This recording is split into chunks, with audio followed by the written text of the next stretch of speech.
유격 훈련 절반만 받고 훈련 유공 포상받은 썰. 떠리는 없나요 님께서 올려주신 썰렁썰렁입니다. 유튜브로 보시는 분들 구독과 좋아요 알림 설정 댓글 잊지 말고 한 번씩 눌러주세요. 안녕하세요 개보건님.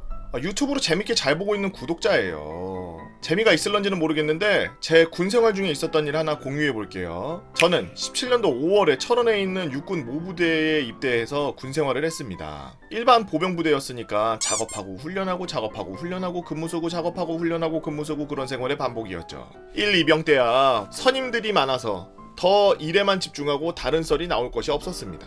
아무튼 각설하고 본론으로 들어가 보면 18년도 5월 저는 이제 막 상병을 달았고 두 번째 유격 훈련을 준비하고 있었습니다. 1년 동안 운동도 작업도 열심히 했으니 포상을 한번 좀 노려볼까 라고 생각을 하고 있었습니다. 위로 선임도 손에 꼽을 정도로밖에 남지 않았기 때문에 잘만 하면 받을 수 있겠다 싶었죠. 하지만 이 욕심이 문제의 시발점이 될 거라고는 미처 알지 못했죠. 부분대장 겸 소대통신병이었던 저는 사실상 분대장 임무를 수행 중이었고 유격 행군 때에도 중사, 부소대장님과 함께 천병조로 대열의 맨 앞에 나아갔고 중간쯤 지나왔을 때 뒤처진 후임들을 찾으러 다시 대열의 뒤로 가서 애들을 일으켜 세워놓고 뛰어가서 다시 부소대장님한테로 가는 그런 미친 짓을 하기도 했었죠. 이런 의욕과 열정은 분명 유공으로 보답을 받을 것이라고 믿었기 때문에 주저함이 없었죠. 그렇게 유격장에 들어가서 유격 훈련을 시작하고 훈련을 받으며 시간이 지나 사건이 발생한 수요일 아침이 밝았습니다. 유격체조를 입에 단내가 날 때까지 하고 나서 대망의 3단봉 장애물 앞에 서게 되었죠. 사진에 나온 교육생의 상태에서 몸을 펴 일어나면서 세 번째 봉을 잡고 한 바퀴 돌아서 3단봉 앞에 무사히 착지하면 되는 그런 훈련입니다. 저 역시 사진처럼 자세를 취하다가 일어나서 세 번째 봉을 잡았고 뱅글 돌아서 내려오기 위해 몸에 힘을 빡 주었죠. 몸을 돌리려는 찰나 턱끈을 꽉 조이지 않아서 방탄 헬멧이 머리에서 톡 하고 떨어졌습니다. 급히 봉을 고쳐 잡으며 방탄 헬멧 좀 치워주십시오 라고 부탁한 저는 반동을 통해 몸을 들어 올렸죠. 하지만 과한 의욕 탓에 몸에 힘이 너무 들어간 나머지 한 바퀴 싹 돌고 내려오는 게 아니라 그대로 발사됐습니다. 머리부터 땅에 그대로 꼬라박았고 몹시 쪽팔렸죠. 의식을 잃거나 아파서 몸을 못 가누거나 하는 것이 아니라 쪽팔려서 일어나질 못하겠더라고요. 그래도 하강 보고는 해야 되겠다 싶어서 일어나려는 찰나 해당 장애물 교관인 옆소대 부소대장님이 뛰어오셨습니다. 야 일어나지마 너 누워있으라고 의무병! 꼭 전쟁 난 것처럼 의무병을 부르는 부소대장님의 목소리. 아니 뭐 피라도 나나? 머리를 한번 슥 이렇게 훔쳐가지고 손을 보니까 손이 새빨갛더라고요. 하지만 놀라지 않았습니다. 빨간 목장갑을 껴서 손이 원래 빨갰으니까요. 뭐야 피도 안 나는데 호들갑은 저렇게 떨어?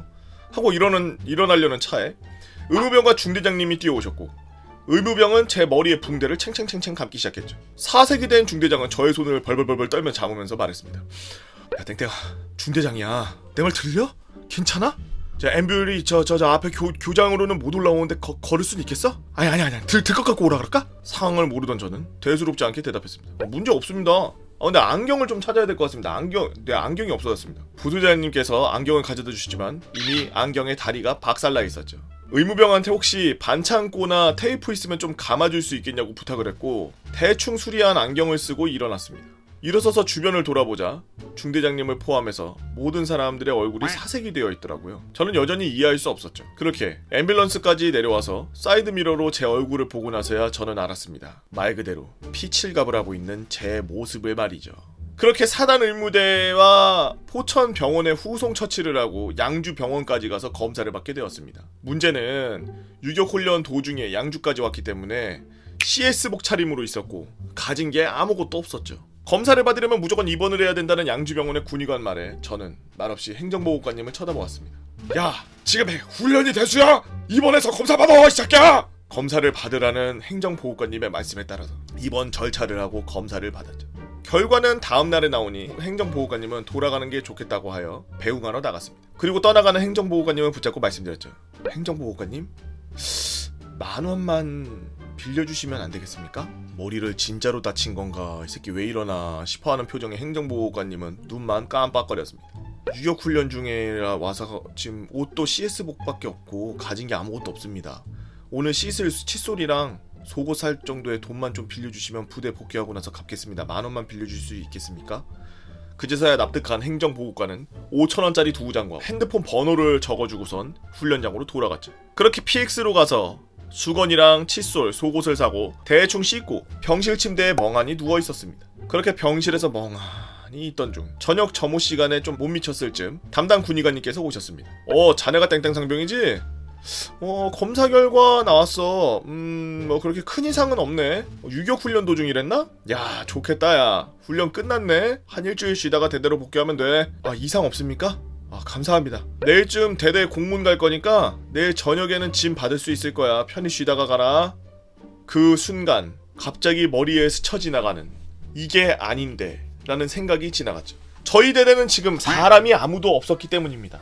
물론 경계를 위탁받아 타 대대 인원들 몇 명이 있긴 했지만 공문을 받거나 제 짐을 싸주거나 할 수 있는 사람은 모두 유격장에 있었죠. 그래서 저는 이렇게 말씀드렸습니다. 내일 당장 복귀하겠습니다. 군의관님은 화들짝 놀라서 되물으셨습니다. 복귀한다고? 예! 이상 없다면 내일 바로 퇴원해서 유격장으로 복귀하겠습니다. 어안이 벙벙해진 군의관에게 경례를 하고 전화부스로 미친듯이 뛰어가서 행정보호관에게 전화를 걸었습니다. 통신보안! 상병 땡땡땡입니다. 행정관님 저 이상 없습니다. 상처난 거 잘 소독하면 감염되지만 않으면 된다고 합니다. 내일 바로 복귀 되겠습니다. 이어진 행정보호관의 야이 개없어 사자오가 수화기에서 귀를 멀찌감치 떨어뜨려도 들을 수밖에 없었죠. 한바탕 잔소리를 들은 후 어쨌든 배차를 내서 데리러 오겠다는 행정보호관님에게 감사하다고 말하며 전화를 끊었습니다. 그리고 이튿날 복귀를 위해 CS복으로 갈아입는 것을 본 병실 아저씨들은 모두 절 미친 이상한 사람으로 생각했습니다. 하지만 저는 별 어쩔 수 없다고 생각했어요. 빌린 10,000원으로 산 속옷 한 장과 수건 하나, 이걸로 일주일을 버텨야 했으니까 말이죠. 그렇게 굽이굽이 산길을 올라 유격장으로 복귀하니 대대장님께서 맞이해 주셨습니다. 땡땡이 너 복귀해도 괜찮겠어? 단순히 갈아입을 옷과 쓸 돈이 없어서 복귀한 유격장이었지만 순간 머리가 팍 트이는 기분이 들었습니다. 아닙니다 대대장님, 자네들이 고생하며 훈련을 받고 있는데 그게 다친 것도 아닌 것으로 병원에 누워있을 수는 없습니다. 순간적으로 나온 대답은 대대장님을 감동시켰죠. 이 친구 아주 이거 참군인이야. 참군인 아주 이거 아주 그냥 참군인이야. 상처를 근데 그렇게 크게 났던데 훈련할 수 있겠어? 야 군의관 대구박 한번 봐봐라 저거. 훈련은 좀 제한될 것 같습니다 라고 말씀을 하셨죠. 그리고 그때 저는 한마디를 더 했습니다. 훈련이 제한되면 작업이라도 하겠습니다. 혼자 편하게 있을 수 없어 복귀했는데 작업이라도 해야 하는 게 맞다고 생각합니다. 크게 감동한 대대장님, 행정보호관에게 저 친구 아주 훌륭한 친구니까 적절히 작업시키고 쉬게 하게 라면서 저를 들려보내죠. 유격장에서 해야 할 작업이라는 게 애초에 많지 않잖아요. 대충 식사할 때 배식을 한다든지 청소를 한다든지 하는 수준이었기 때문에 무난히 쉬고 마지막 날이 되었습니다.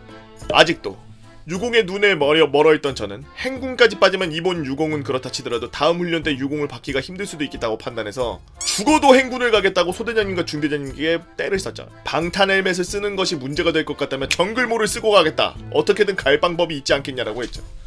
하지만 결국 군의관님과 대대장님의 만류로 행군 출발 이후 정리작업을 하고 차량으로 복귀하게 되는 신세를 지게 되었습니다.